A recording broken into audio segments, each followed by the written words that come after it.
define and describe empathy and compassion, analyze daily actions that involve these traits. So, introduction. Concerns for others is essential in building positive relationships. Empathy and compassion help in understanding and supporting others. So, di ba, importante ba dyan kuwan ang makabuild ba dyan ang relationship kabilang natay concern sa others, kabilang sa mga friends. So, what is empathy? Please read everyone. The ability to understand and share another person's feelings. The ability to emotionally understand what other people feel, see things from their point of view, and imagine yourself in their place. So, when you say empathy, kung ano siya, karang put yourself, Put yourself in the shoes of others. yes, kung ano siya, empathy. You feel kung karang petty, or karang mapili mo ang the way ang others mapili nila. Wala kung mapili mo kung silang ginapil, siya ang empathy. So, there are three types of empathy. First is cognitive empathy, understanding others' emotions. So, when we say cognitive empathy, about siya sa pag-understand sa mga emotions sa others, and the emotional understanding the feelings or what others feel. Then, compassionate empathy is taking action to help others. So, compassion, ano na siya, parang helping others na siya para ma-solve or para makuha na nila ang problems. So, what is compassion? When you say compassion, it is the desire to help someone who is suffering and recognizing the suffering of others, deeply caring, and then taking action to help. So, ang empathy is about one, knowing their feelings, when ang compassion is helping others about their feelings. So, empathy versus compassion. So, empathy, like what I said kanina, understanding and feeling the emotions of others, while compassion is naka-take action na ka, o nakabangan na ni mo ang tao. So, ano siya ang parehas? Empathy and compassion. So, the importance of empathy and compassion is it strengthens relationships and communication, create a supportive and understanding community, encourages kindness and cooperation.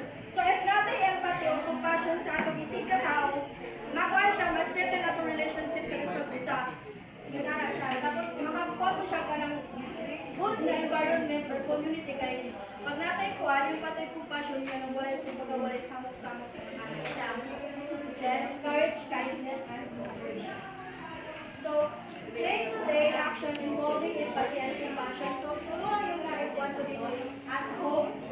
You should listening to the family members' concerns. Diba? Sabi na sa mga parents, diba, na sila yung mga concern para sa to kay karang murag labi na karang murag balik kailang concern pero para lang magpaghihapon sa to, para lang paghihapon sa to ang mga kahipan. At school, helping classmates who struggle with lessons. Diba? Pero, dili mo dato ka na i-overload kapag kanina na lang jod. Mananakang yes, kaya magsalit naman paghihapon sila. Then, in the community, supporting people in need like volunteer organizations. Ano siya? Mga ways sa day-to-day action of having a compassion. So, na-apoy challenging in practicing empathy and compassion. First, emotional exhaustion from constantly helping others. So, murag na po ka naman ito. Akala po ganit na magsigitag help sa others. Na dili ko, mas pa ako kagaling yung dili natin ma-help. Nabay yung anak no, kanang kusugat na mag-help sa others. Ako sa kong pagaling mo, di ka makipagpuan sa kong problema, di ka maka-help.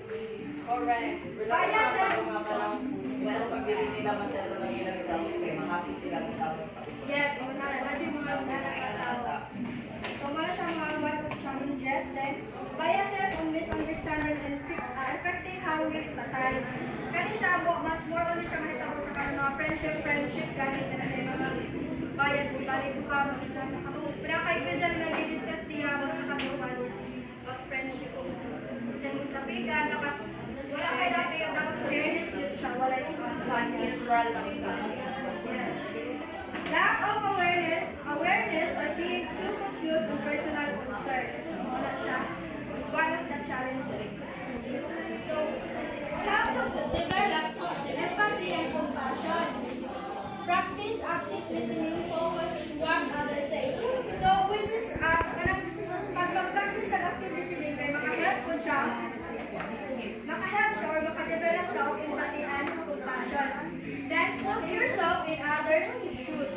Try to understand their emotions. So, gani siya, always madungan di ba dapat put yourself in others' shoes. Para pag ma-feeling mo kung unsay lang na feeling. When was the time to speak? Yes, nag-aral siya. Then, join community service, experience different perspectives. So, then developing empathy and compassion, we need to join mga community services para po, di ba, pag mag-join pag mga yun, kay makafeel that compassion to help. So, in conclusion, empathy and compassion are crucial for a better society. Small daily actions can make a big difference. So, even small na mga kanina, ako na siya big impact sa big. Ako na siya big impact sa itong kinabangan. Then, developing concerns for others benefits both individuals and communities. So, mga siya mga unsa pa na, mga advantage of having empathy.